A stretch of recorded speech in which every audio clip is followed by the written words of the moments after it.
Това е денът 24 февруари, когато избраха новият патриарх на България.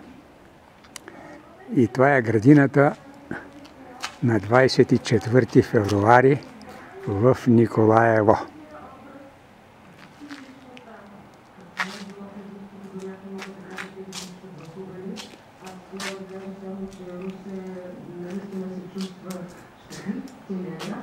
Тъй като, както руснаците обичат да казват, Бог-тройки любят, на третия път Руси създаде патриарха на страната, това, което е Християн Антони се визира седма година и припоръка и готовството на Християн на Егора.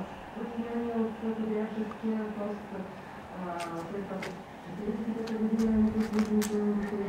Ето ги и предвестниците на пролетта. Ето ги.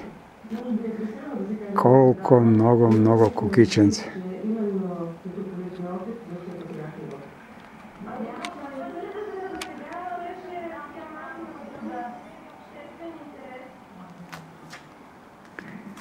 Това са многото кукиченца.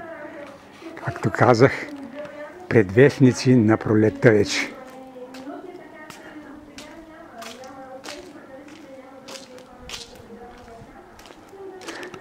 Зимна градина.